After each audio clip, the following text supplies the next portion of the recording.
Yahoo! दोस्तों, इस बर्फ के वातावरण में मेरे को याद आ रही है 1960 के दशक की वो फिल्म जिसका नाम था जंगली, और शम्मी कपूर साहब ने उस बर्फ में उछल कूद की थी। और तब हमको पता लगा था कि बर्फ के साथ भी हम लोग जिंदगी जीकर उस खुशी को महसूस कर सकते हैं, उस उत्साह को महसूस कर सकते हैं जो कि उस जमाने की फिल्मों ने हमको दिखाया। दोस्तों, बर्फ में ठंडक जितनी थी उससे ज़्यादा हमको गर्माहट महसूस होती, क्योंकि हमारी भावनाएं हम उसके साथ जोड़ते थे और हमको जीवन एक उत्सव की तरह लगता था। और वो उत्सव मनाना हमने उन्हीं फिल्मों से सीखा जो कि गोल्डन एरा से आज तक हमारे जहन में, हमारे दिल में बसी हुई हैं। और जब कभी भी उस तरह का वातावरण, उस तरह की चीज़ हमारे सामने आती है तो हमको उस बर्फ़ में कश्मीर नहीं, हडसन वैली नहीं, हमको उस फिल्म के वो सीन याद आते हैं जिन्होंने हमको मोहब्बत करना सिखाया, जिन्होंने हमको जीना सिखाया। दोस्तों, उस रात न्यूयॉर्क में बर्फीले तूफान की चेतावनी जारी हो चुकी थी, लेकिन हमने एक शांत गणना की, एक कैलकुलेटेड रिस्क। हम सुबह 11:30 बजे मैनहट्टन की 39th स्ट्रीट से निकले। हम कुल 6 लोग थे। सबसे छोटी सदस्य एक 3 महीने की नन्ही सी प्यारी सी बच्ची, और सबसे बड़ा बच्चा मैं। हाँ, 65 साल का, सिर्फ 65 साल का। हाँ, उम्र अनुभव देती है और सूझबूझ के साथ थोड़ा साहस भी। हम जानते हैं कि तूफान रात तक सक्रिय होगा और हमको हडसन वैली जाना था, जो कि करीब 2.5 घंटे का रास्ता था। हाईवे चुना। लगभग 1 घंटे बाद हम एक मल्टी ब्रांड रेस्टोरेंट में रुके। बाहर आसमान बदल रहा था, अंदर कॉफ़ी की गर्माहट और बच्चे की मुस्कुराहट हमारे साथ थी। फिर हम आगे बढ़े। सड़क साफ थी, ट्रैफिक सामान्य, और दोपहर 2:15 बजे तक हम कैटिस्किल माउंटेन हडसन वैली अपने होटल में पहुंच गए।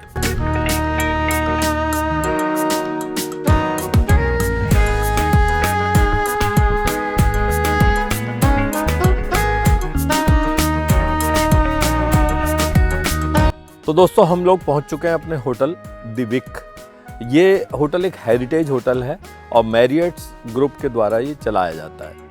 तो ये एक बहुत पुरानी लोकेशन है जिस पर कि इन्होंने स्पेशली इसको मेंटेन किया है, और अंदर से इसके रूम्स हम देख चुके हैं, बहुत सुंदर हैं और बहुत मज़ा आ रहा है। दोस्तों, आज हम अमेरिका की कैटस्किल माउंटेन की हडसन वैली में हैं, जो पूरी बर्फ़ से ढकी हुई है। और आज यहाँ पर सुबह से थोड़ी थोड़ी बर्फ़ भी पड़ रही है, और यहाँ पर चेतावनी है कि बहुत तेज बर्फ़ का स्टॉर्म आने वाला है। लेकिन मन में डर नहीं हो रहा, मन में उत्साह हो रहा है, क्योंकि हमें इस समय वो फिल्म याद आ रही हैं जिनमें इस तरह के मौसम में हमने हीरो हीरोइन को यहाँ पर बर्फ़ में खेलते हुए देखा और अटखेलियाँ करते हुए देखा, और उस चीज़ को हम कनेक्ट करते हैं आज के इस मौसम से, इस बर्फ़ से। तो दोस्तों, हमारे उस पुराने सिनेमा में वो ताकत है कि जो मौसम को भी एक उत्सव बना देती है। आज की फिल्मों को लें और उस ज़माने की गोल्डन एरा की फिल्मों को लें, तो यही एक फ़र्क है कि वहाँ फिल्म देखना एक उत्सव होता था जो कि हमें मेमोरी में एक परमानेंट मेमोरी की तरह बैठ जाता था और सारी ज़िंदगी हमको एंटरटेन करता था। हम तो अपनी मस्ती में थे, लेकिन आसमान ने धीरे से कान में कहा, पिक्चर अभी बाकी है मेरे दोस्त। रात होते होते तेज बर्फ गिरनी शुरू हो गई और देखते ही देखते पूरा इलाका बर्फ की मोटी सी चादर से ढक गया। अगली सुबह जब हमने अपने होटल की खिड़की खोली तो दृश्य अविश्वसनीय था। सड़कें और फुटपाथ गायब, छतों पर मोटी बर्फ, पार्किंग में कारों की पहचान होना संभव नहीं। इमरजेंसी वाहन रात से ही काम पर लगे थे। ब्लिज़ार्ड अब आ चुका था और इसी के चलते हमको अपना होटल चेकआउट भी एक दिन के लिए टालना पड़ा। कभी कभी आप जीवन में भी तूफान से पहले पहुंच जाते हैं, और कभी कभी तूफान आपसे पहले पहुंचकर आपको रोक सकता है। और पूरी रात यहाँ पर बर्फ़बारी हुई है, बहुत तेज़ बर्फ़बारी हुई है, और आप नज़ारा देख सकते हैं पीछे किस कदर बर्फ़ पड़ी हुई है कि लोगों का घर से निकलना मुश्किल हो रहा है। ये रोड्स का जहाँ तक सवाल है, वहाँ पर तो इन लोगों ने हटा दी है। यहाँ के इमरजेंसी व्हीकल पूरी रात चले हैं और उन्होंने ये बर्फ़ को हटाया है और हमको चलने लायक बना दिया है कि जिससे गाड़ियाँ सड़क पर चल सकें। लेकिन अभी भी यहाँ पर अलर्ट जारी है कि गाड़ियों से लोग ना निकलें, और जब तक कोई एक्यूट इमरजेंसी ना हो तब तक अपनी गाड़ियों को अपने घर पे ही रखें, रोड पे ना लाएं। तो दोस्तों, यही हाल मैनहट्टन का है, यानी कि ऑलमोस्ट पूरे न्यूयॉर्क में इसी टाइप से चल रहा है।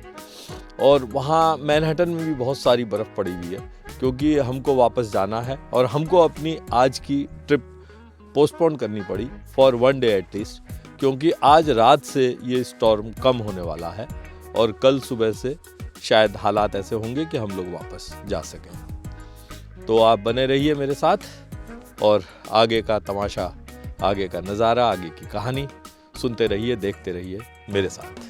अगले दिन हम विलेज ऑफ एथेंस, यूएसए के एक पारंपरिक पुराने गांव में पहुंचे, जहां समय धीमे चलता है, लकड़ी के घर, शांत गलियां और सैकड़ों वर्ष पुरानी संस्कृति। दोस्तों, ये है न्यूयॉर्क की हडसन वैली का पुराना एक अमेरिकन गांव जिसका नाम है विलेज ऑफ एथेंस। यानी कि वो ज़माना जब बिल्कुल पुराने लोग रहते थे, जैसे हमारे यहाँ पुराने गांव हुआ करते थे, ठीक उसी तरह की कॉलोनी है, उसी तरह के लोग हैं, लकड़ी के मकान बने हुए हैं और बाहर बर्फ़ ही बर्फ़ है और कुछ है नहीं। और यहाँ पर वो लोग रहते हैं जो रियल अमेरिकन्स हैं और जिनके अपने वैल्यू सिस्टम है, और वो लोग यहाँ रहते हैं। वो लोग न्यूयॉर्क में या बहुत ज़्यादा जहाँ भीड़ भाड़ और शोर शराबे की जगह है उसमें रहना ही पसंद नहीं करते। हालांकि इन लोगों की जो आगे की ऑफस्प्रिंग्स हैं, जो आगे की संतान हैं, वो बाहर जाने के लिए तैयार हैं, वो चले जाते हैं और वो अमेरिका में मैनहट्टन में और सैन फ्रांसिस्को में या फिर इसी तरह के जो बहुत ही बिजी टाइप के शहर हैं उनमें चले जाते हैं। तो दोस्तों, हम लोग यहाँ घूमने के लिए आए थे, तो हमने कहा कि आप लोगों को दिखाया जाए कि यहाँ पर लोग किस तरह रहते हैं, जो पुराने टाइप के लोग। वो अपने दोस्तों के साथ रहते हैं, इनके पड़ोसी रोज़ एक दूसरे के साथ मिलकर ये लोग बैठते हैं, खाते हैं, पीते हैं और पूरा एंजॉय करते हैं। ये बर्फ़ का मैदान नहीं, एक पार्क है जिसमें एक बच्चा कितनी आसानी से मस्त घूम रहा है। इस पार्क के आगे दिखाई देने वाली हडसन नदी है जो पूरी तरह से बर्फ बन चुकी है। और ये मोहतरमा है जो बर्फ की सीमा रेखा को छूना भी नहीं चाहती, उसके इर्द गिर्द चहलकदमी कर रही हैं। तो दोस्तों, ये है हमारे होटल के डाइनिंग हॉल से बाहर का नज़ारा। देखिए, चारों तरफ सिर्फ बर्फ और बर्फ है और दूर दूर से लोग आए हुए हैं यहाँ पर, जो कि एक शाम यहाँ पर शांतिपूर्वक गुजार सकें, 1 या 2 दिन जो उन्हें रुकना हो रुकें और उसके बाद फिर वापस अपने काम के लिए निकल पड़ें। तो ये यहाँ का कल्चर है, ये यहाँ का स्टाइल है जो लोग यहाँ पर फॉलो करते हैं। बहुत शांति है और कतई कोई शोर शराबा नहीं है और लोग अपना कमरों में हैं, निकलते हैं, घूमते हैं, दारू पीते हैं और उसके बाद आराम करते हैं। दोस्तों, ये हडसन वैली का सबसे पुराना रेलवे स्टेशन है। 1860 में ये स्टार्ट हुआ था, यानी कि more than I think almost 200 years. तो दोस्तों, ये इतनी खूबसूरती से बना हुआ है कि देख के तबीयत खुश होती है कि आज से 150 साल पहले या 200 साल पहले इन लोगों ने ये सोच के इस टाइप से एक सुंदर सा रेलवे स्टेशन यहाँ पर बनाया था, जो कि न्यूयॉर्क से डायरेक्ट यहाँ के लिए 180 किलोमीटर्स के लिए ट्रेन मिलती है। और आज मैं बता ही रहा हूँ आपको कि यहाँ पर बहुत ज़्यादा बर्फ़बारी हुई है और पीछे का एरिया देख के आपको पता लग रहा होगा कि रेलवे स्टेशन की जो ये रेल है उसके ऊपर भी बर्फ़ पड़ी हुई है और ये लोग लगातार साफ़ कर रहे हैं और इसको चला रहे हैं। न्यूयॉर्क से 180 किलोमीटर दूर इस निर्जन से इलाके में, जिसको हडसन वैली कहते हैं, इनकी कॉलोनी में एक इंडियन रेस्टोरेंट मिला हमको, जो कि बहुत ही खूबसूरती से सजाया गया है। और यहाँ पर फ्राइडे के दिन हमको बुफे भी मिलता है। यहाँ पर हमने देखा कि हर तरह की इंडियन डिश अवेलेबल हैं, जिनको आप ले जा भी सकते हैं और खा भी सकते हैं। इस सफ़र ने सिखाया, साहस लापरवाही नहीं होता और सावधानी डर नहीं होती। और हाँ, सबसे बड़ा, बच्चा होना कभी कभी फ़ायदे का सौदा भी हो सकता है और कभी नहीं भी। तो दोस्तों, इस होटल का प्रवास हमारा कंप्लीट हुआ और हम लोग अब यहाँ से निकल रहे हैं वापस न्यूयॉर्क की तरफ, जबकि वहाँ बहुत बुरी तरह से बर्फ़ का तूफ़ान आया हुआ है। लेकिन यहाँ की व्यवस्थाएं ठीक रहती हैं, रोड वोड ठीक कर लेते हैं।